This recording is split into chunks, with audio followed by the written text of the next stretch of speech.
Trevin, how are you? Good. Yo, 6 days out. How are you feeling? Feel great, man. Feel great. Best time I've felt in a long time. Before we even get to the fight, man, you've been all over the place training. What was that? Just getting different work? Like, what was up? Yeah, man. It's always about getting new partners. You know, my partners at home are very talented, but we're used to each other. So, you know, I went to Korea for a little bit. I got a little work there. I went to Thailand. I spent almost a month there. That's where I actually did my camp. Of course, I got ready before I went out there. And then I'm finishing up at Robert Drysdale headquarters with my coach, Marcelo Nunez, and the boys over here. So, yeah, man, sometimes you just got to prepare correctly. That's awesome. It's been about 7 months since your loss to Javid, man. I just want to know, what was the biggest thing you took away from that fight? The biggest thing I took away from the Javid fight was to move forward a little bit more. Move forward a little bit more, man. I've been watching a lot of fights, and I see the Vegas judges in particular. They don't see the counterattack. They're not understanding it the proper way. So if I'm fighting in Vegas, which I am, I need to move forward a little bit more, and also just move forward a little bit more anyways, because I have the skills to put guys away when I'm moving forward. So for sure, this fight I'm trying to move forward a lot more and get those hands on them. So with all that being said, with the judges, you know, being kind of the Vegas judges are wild, bro. They don't know what. Are you just trying to put your opponents away? Yeah, I'm always trying to put my opponents away. You know, I'm not trying to be out there and point fight. I'm definitely trying to knock them out or submit them, make them take a bad shot or get choked or something like that. But yeah, man, my last couple fights, it's been rough, man. It's been rough coming back from what I came from, what happened to my friend. Fighting Javid, a little injured. But I have no excuses, man. This fight, I'm fully prepared, and you know, it has been hard coming back, but I'm back now. I'm back. Can you reveal what injury you were dealing with? I had a little leg injury, knee injury, ankle injury. It was my ankle at first, and then after my ankle healed, it turned into my knee. I was actually supposed to fight Raoni before fighting Javid. That's why I couldn't fight Raoni, because my knee was messed up. So they had booked me a fight like 3-4 months after that, and I still wasn't ready. Like, I didn't even ask to get booked for the Javid fight. They just threw it at my name, and you know, after me not being able to fight Raoni the first time, I did whatever it took to get ready for Javid. So the Javid fight, I did a lot of assault bike to make weight. I couldn't run, I couldn't wrestle, I couldn't grapple. I pretty much couldn't train the proper way to win a fight. But I was still very confident. You know, I got my hands ready, I got my hands sharp, but you know, I just couldn't train properly. So this fight, I wanted to make sure I trained properly and put more on top, like traveling and getting new partners. And you know, Thailand's amazing, man. They're great over there at Bangtao MMA. Pat work with Kunchan at Tiger Muay Thai is amazing, man.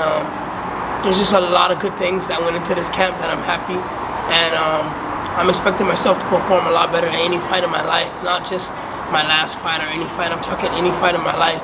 My weight's good, everything's good, all the boxes are checked, and it's gonna be a nice day out there. You know, I know Raoni's very tough, but you know, I got the tools. I got the tools. Yeah. So you mentioned you were supposed to fight Raoni in December. The first time you've ever pulled out of a fight. Yeah, anytime. How disappointed were you? I wasn't too disappointed. I was more disappointed to just like make the call and say I cannot fight this fight. That was the most hardest part. But I wasn't disappointed in that I put out a fight, because all my teammates know, everyone knows I was injured. Like, man, I was injured. Like, even when I fought Javid, like, I thought I was ready, because I thought like, oh, this is all my knee gonna give me. If you saw in that fight, I couldn't clinch, I couldn't wrestle. I just struck with him, because that's all I had, and I wasn't fast on my feet. I wasn't anything. So going into this camp, and now that I did more work on my knee and more work, I say, wow, I was actually injured, Trev. You were injured. You're not kidding. So that's all it was, man. Sometimes you didn't have that easy route coming into the game, so you're used to taking risks like this. You know, it's not like I didn't want. It's not like I was going out there to lose. It's not like I was scared. It's not like I didn't think I was gonna win. I still thought I was gonna win the fight, believe it or not. But when you come up the hard way and you fight all these hard guys all the time, you're used to taking hard fights. You're used to going through you're used to being in these deficits, and it was a normal situation for me. But when I look back, I know how injured I was, and right now I feel great. And lastly, before we get to your fight, man, all the fans, all the analysts, just like, bro, you've taken killer after killer after killer after killer. Why is that? Is it because you want to fight the best? Is it just the UFC thinks highly of you, so they're giving you all these, like, well, what the fuck is it? I really don't know, man. I think it's the Tamir win. Tamir is so talented, you know. Even when I watch Raoni and other guys get to Tamir, they weren't able to get to him for a while. Tamir's so slick. Before Tamir caught me with that push kick, I was doing very well in that fight. I was reaching him, you know, I was touching him, and I think it's for the Tamir win. Tamir's talented. Tamir could beat so many guys in the division. You know, I know he lost that tough fight to Jack Shore, but Tamir's black belt striker, you know. And I'm talking kicks, I'm talking movement, I'm talking a lot of things he does right. And I think it's coming off that. You cannot just be a average guy and go out there and get lucky against Tamir. He's that good. He works very hard, he moves very well. And I think it's off the Tamir win mostly. But at the same time, yeah, it goes back to what you say. Maybe they think highly of me. Maybe they want to see me out. Maybe they don't care about me at all. I don't know. I know I care about me, and I don't really have the choice to. I heard some other guys say they get offered 2 names. They never offered me 2 names anytime. They said him, this date, that date. And that's what it is for me, man. I'm not here to be on the B team, the best of the B team. I'm here to be the best of the A team, and these are the A team guys they're giving me. So I got to get through these guys, man. I went over Tamir and I went over Raoni. It lets them know. It lets them know. Is this the last fight on your contract? I have 1 more fight on my contract after this. Do you feel like you're fighting for your job? Yes, I do. In this fight? Mm-hmm. At the same time, Raoni's very tough, and at the same time, Sean particularly told me when I fought Saeed missed weight by 4 pounds, you know? I didn't have to take that fight. I didn't have to show up, so I'm only pretty much coming off 1 real loss. That's the Javid, which was a good fight, so. And then coming off a loss to Raoni, if they do me like that, that's like, wow, you guys did me like that. But at the same time, I'm here to win this fucking fight, man. I'm here to win this fucking fight. All right, so Raoni, man, we talked before in December. Do you see anything different with him? Like, have your thoughts changed? Like, how do you see the matchup? It's a good matchup. He's like a mostly boxing heavy. I know he has wrestling. I know he has jiu-jitsu black belt, but he's a striker, you know. He comes out to the strike, put pressure on the guys, try and break them with the pressure in the hands, but at the same time, he's very vulnerable for my counters and my power. So it's a great matchup when you got power like that, and he's gonna come to me and do half the job. Oh man, it's a great fight for me. Black belt on black belt, I got those same skills. He needs to be watching out for that. I think if I hit him hard, he's gonna be shooting those bad shots too. And you know, I'm skilled on the ground. I'm skilled on the ground. Even if he comes with a wrestling game plan, I'm skilled. I will hold my own there. I will hold my own there. So it's gonna be just a tough, gritty fight, you know. I need to dig, and he also will need to dig in this fight. And you know, it's war out there. Raoni's one of the best guys. They matched us up because no one wanted to get knocked out from any of us. Like, I don't care if I got 2 losses to Javid. When I beat you, I hurt you. I knock you out, and you are hurt. You come back, you fight different. And I think it's the same with Raoni. When he beats these guys, he makes them come back and he fights different. And like, so when they're offering someone Raoni, they're like, no, I don't want to fight that guy. When they're offering to me, they're like, oh, no, I want to fight that guy. But they all think, oh, I can beat those guys. I can beat those guys. But they don't want to fight me. Like, I tried getting those 4 or 5 opponents when I fought Saeed. They all pulled out. I tried getting them again. Like, why not rebook those fights? But you want to rebook this fight quick? It is what it is. Like I said, I don't really care. I'm here to be a part of the A team. Those B team boys can stay over there. And it is what it is. Those B team boys will never be champion in this division, in this organization. So they can make all the money they want. They can creep through them wins. But I'm here for the real wins. What do you think of Raoni's last loss against Henry? Henry's good. Like, Henry was my favorite. Like, no, I said this on my last interview. Henry was my favorite 135er outside the UFC that wasn't in. Henry's very good. I know Henry because I fought this Japanese guy before getting into the UFC, and he came from fighting Henry.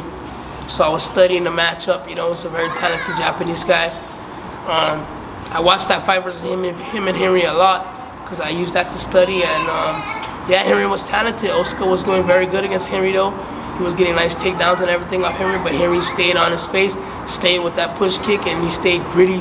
So I was able to watch other fights on Henry after that, like, wow, Henry's good. And I seen Henry beat a lot of good guys. Henry was very experienced, so when I saw that fight get booked, I knew it wasn't an easy fight for both guys. Trust me, I'm from that region over there in Asia, so I knew what Henry brought to the table. And then when the fight started out, yeah, man, Raoni honestly got beat up, man. He got beat up in that fight, and no one expected it. The judges are trying to give Raoni so much credit, or the commentators are trying to give Raoni so much credit for his old performances. They're talking about old things that he was doing, but in that fight, he wasn't doing those things. So it's kind of not making Henry look good as he was looking. But Henry was sharp in that fight. Ronnie was sharp in that fight too. Very tough, very gritty, firing back. But they were saying Victor was behind a beat and a step, but he wasn't. He was way ahead of Raoni in that fight. He was busting him up. Raoni was getting hit with big shots. He wasn't moving well after getting hit with big shots. He was still trying to be more gritty and down than anything. But he showed a lot of things that a lot of guys are scared of. Like I said, that toughness and that grit. A lot of guys don't want to fight guys like that because they always have a chance to come back in a fight. That's why they match me and Ronnie up together. They want to see some action. They don't want to see these guys come out and points fight or walk their way to the win. They want to see some action. And that's why we're on that main card. You're the main card. You're the featured bout, which is there's always something special in that featured bout. It's they always put the bangers on there. So with that being said, how did you get your hand raised on October 1st? Man, I visualized a lot of ways getting my hand raised. I visualized him getting tired. I visualized him coming in too much. I realized him shooting those bad shots after I land something good. Man, I visualized a dominant decision, staying sharp, watching out for his power, coming in, counter-attacking. Man, I visualized a lot of things. I just got to go out there and perform now, man. I got to go out there and show them what them streets are about. Absolutely. Trevin, thank you so much for your time, man. I really appreciate it. If you want to plug your social media, plug any sponsors you might have, and if you want to thank anybody, the floor is yours. Man, I got a lot of guys to thank. You guys know I got so many guys to thank, you know. I definitely want to thank GVB. You know, you guys took care of me in my Thailand trip. You know, I want to thank all my training partners. You guys know who you are. Guam. I want to thank just everybody, you know, my upgrade management, my brother Tyrone, my boy Drew, Marcelo, the boys back home, like I said. And yeah, man, a lot of work's been put into this fight, guys. Check me out, Trev 5-Star Jones on Instagram, Trevin 5-Star Jones on Twitter, Trevin Jones on Instagram, Trevin Jones on Facebook. And yeah, man, it's a big time for me. It's a very big stage for me. But y'all know I never took those weak fights. This is what I do. This is how I come, and let's get this work, baby. Make sure to subscribe to the LowKick MMA YouTube channel for all the latest news, event previews, and interviews with some of the biggest stars in MMA.